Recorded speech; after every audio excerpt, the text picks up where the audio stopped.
Imagine this. A family buckles up for a road trip, but there's a twist nobody's. Huh? A computer is hurtling them down the highway at 70 miles per hour. Would you trust it? This isn't science fiction anymore. It's happening right now, and it raises a huge question. Are self-driving cars truly safe for our families?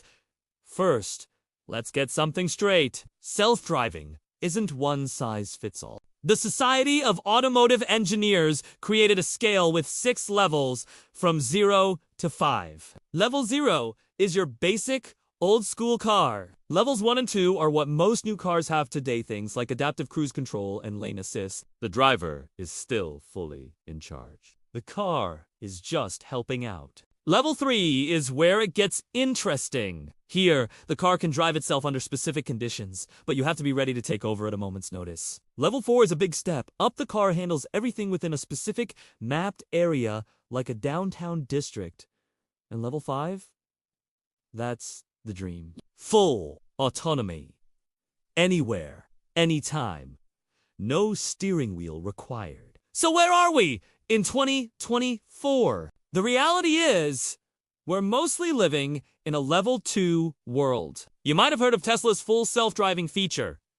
Despite the name, it's still considered a level 2 system. You absolutely have to keep your hands on the wheel and your eyes on the road. On the other hand, companies like Waymo are running genuine level 4 robotaxis in cities like San Francisco and Phoenix. And this is a big but, they only operate within carefully mapped zones. True. Go anywhere level 5 autonomy. We are not there yet. Now, let's talk about the big one.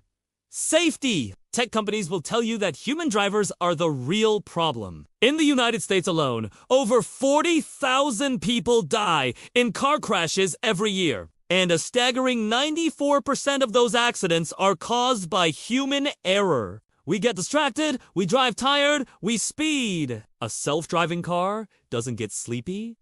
It doesn't text and drive. It has a 360-degree view of the world using cameras, radar, and advanced sensors called LiDAR that can see through darkness and rain. It can react in milliseconds. In theory, these cars should be way, way safer. Waymo reports that its vehicles have driven over 20 million autonomous miles with significantly fewer crashes than human drivers would have in the same situations. Some studies even suggest that autonomous vehicles could eventually cut traffic deaths by up to 90%. That's tens of thousands of lives saved every single year. It sounds like a no-brainer, right? Well, here's where it gets complicated. These systems are not perfect.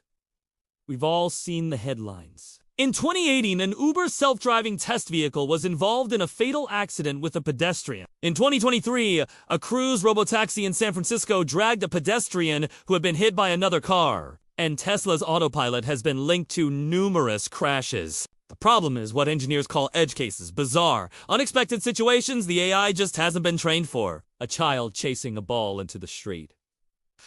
A confusing construction zone. A deer suddenly leaping onto the highway. Humans aren't perfect at handling these things either. But we have something that AI is still struggling with.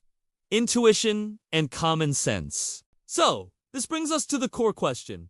Is being better than the average human good enough when we re-talking about our families in the back seat? If autonomous cars cut fatalities by 80%, but your loved one was in that remaining 20%, would the statistics really comfort you? This leads directly to the issue of trust. Recent surveys show that around 65% of Americans are afraid to ride in a fully and that makes sense. Handing over control of a two-ton metal box to a computer requires a massive psychological leap. We've been driving for over a century. It gives us a sense of control. Even if we're not perfect drivers, we tend to trust our own judgment more than a machine's.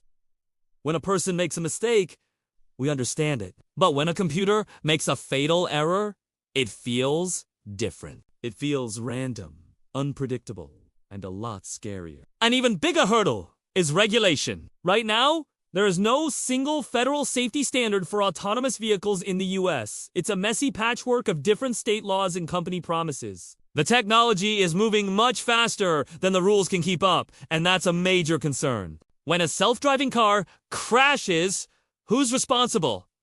The owner? The car manufacturer? The company that wrote the software? We don't have clear answers yet. And until we do, many people will understandably hesitate. So, when will this technology actually be ready for prime time? For limited, geo-fenced areas like downtown Phoenix, it's already here! Waymo has been operating its robo-taxi service for years now without major issues. But for that cross-country family road trip, for driving through a blizzard or on a winding mountain pass, most experts believe we're still at least 10 to 20 years away from reliable, go-anywhere Level 5 autonomy. What we'll likely see is a gradual rollout. First, more robo-taxis in dense urban centers.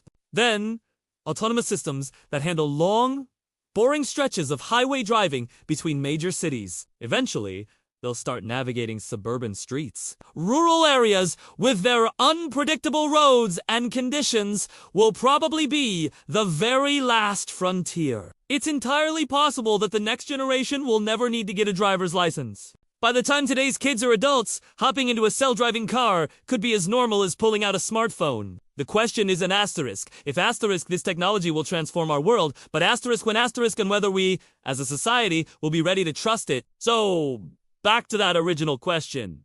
Would you trust a self-driving car with your family today? In a controlled, Level 4 robo-taxi service with a proven track record? Maybe. For your daily commute in all kinds of weather? Probably not yet. But ask that same question in 5 or 10 years, and the answer might be completely different. What do you think? Would you let a computer drive your family? Let me know your thoughts down in the comments. If you found this interesting, make sure to hit that like button and subscribe for more deep dives into the tech that is shaping our future. Thanks for watching.